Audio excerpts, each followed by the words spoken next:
Now we start the process the other way. This is the florin that's going up to a V, and again the same kind of challenges come into play, because shrinking a coin, you're compressing the metal together, but by expanding a coin, you're making the metal thinner each time. You need to be very, very careful to anneal it lots, otherwise it doesn't become thin, it becomes split. So, having just re-annealed this one again, we're going to start the folding process.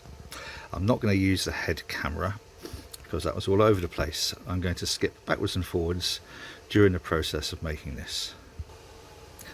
That's the initial fold out of the way. That's the one where we use the stainless steel die, and as you can see, that inside where the hole has been punched now needs to be cleaned up a little bit more.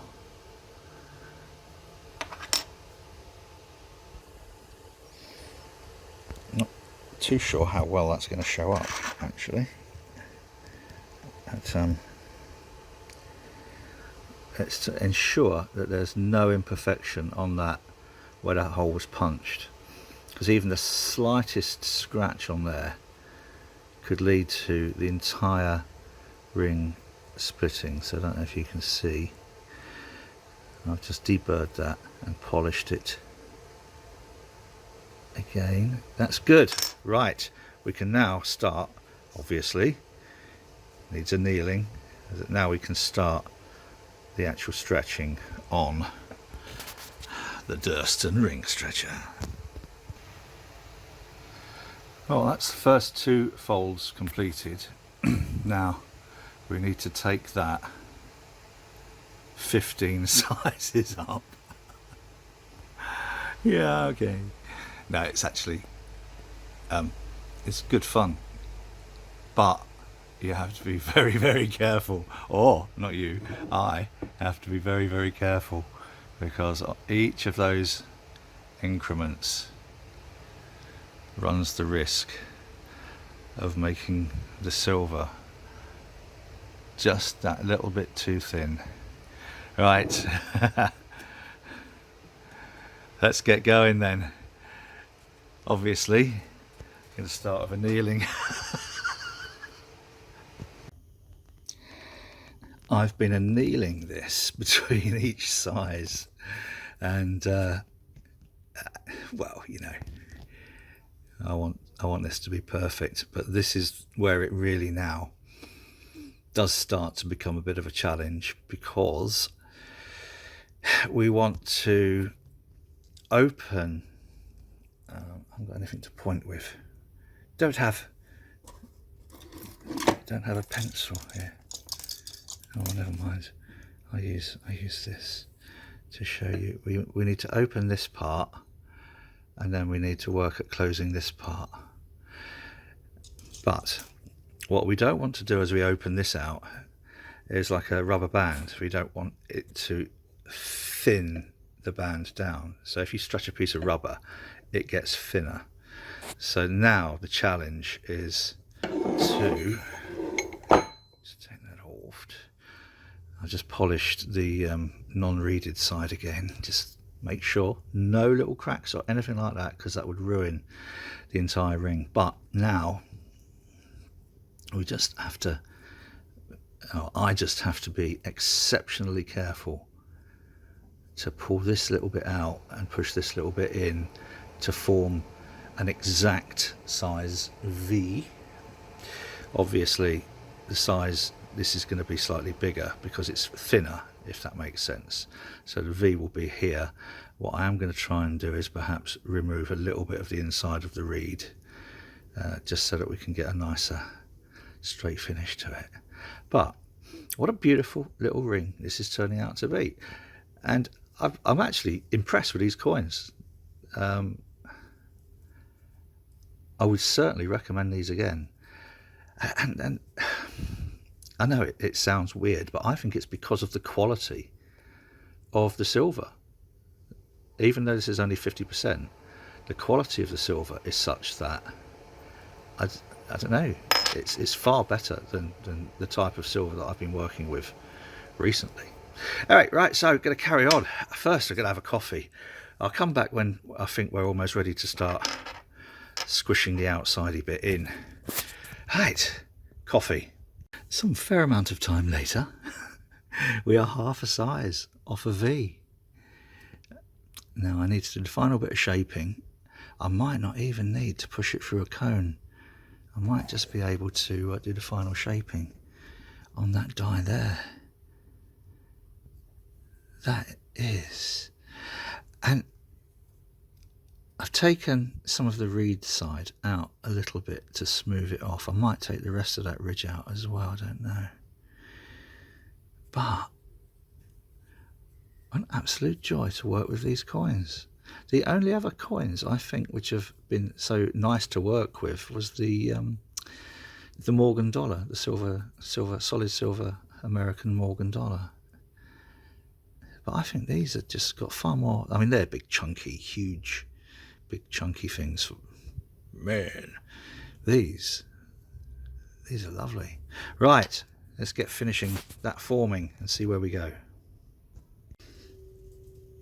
Little beauty. How about that? And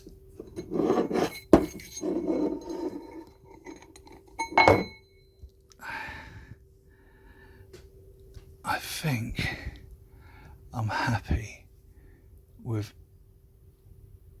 the straightness of that edge. I could open it up a little bit more, but I think that would be too wide. I don't think it would feel more comfortable. And that looks okay. Good. Let's polish it up, see how it looks.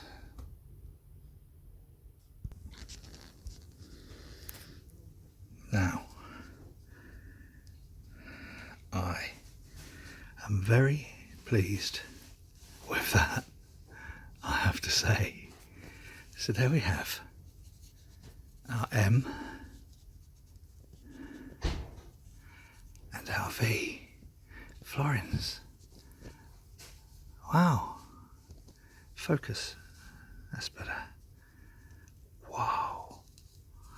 And fortunately, didn't get too much of the rubber band filling out on there. Wow. Beautiful coins to work with. Next, we need to take the half crown and make the half crown into a ring. Yeah, I'm still amazed I managed to get this down into an M. I think that is definitely pushing the extent of the possibilities with a half crown. You would start to see more imperfections come through. Right, so we have M, half crown and florin. I really am pleased with that.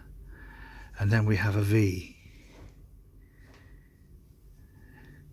Camera's not focusing very well. A V florin. That's turns out very, very nicely. Right, let's get this other half crowns on then, and then see where we go from there. A half a crown. Wow. And I've retained as much of the detail on the inside as possible. What a beautiful, beautiful coin that was to work with. Right, I've pretty much completed. Let's do the reveal. Let's right, so we have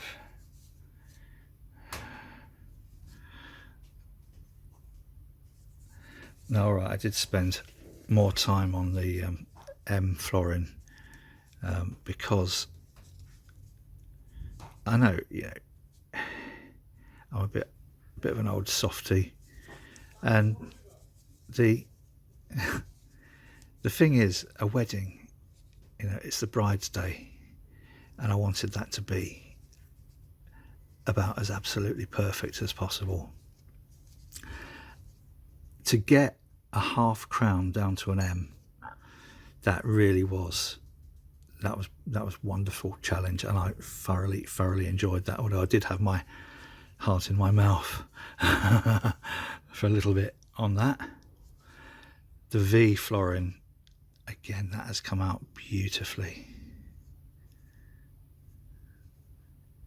I like that a lot, and fresh off the forming dies and polished, a V half crown. So there we are. I have really thoroughly enjoyed making these, and yes, okay, I've spent more time on these than I would normally, but it is, you know, it's a wedding, and at the moment, what with COVID-19, you want just to think that I don't know, that good things can happen. So I've spent 12 hours on these. There's no way I'm gonna charge for those 12 hours. They can have that on me. I quoted them,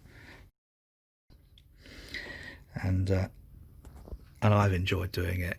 And just the thought that, yeah, you know, on that special day, these will be the wedding rings. That's really good for me. People who have such rings, I'd thoroughly recommend getting one of these polishing cloths. This one's from Waitrose, but you can get them from most supermarkets, I think, or jewelers. I was thinking about putting a ceramic lacquer on these, but a ceramic lacquer would wear off in time, and because of the quality of the silver, I'm not going to put a lacquer on them.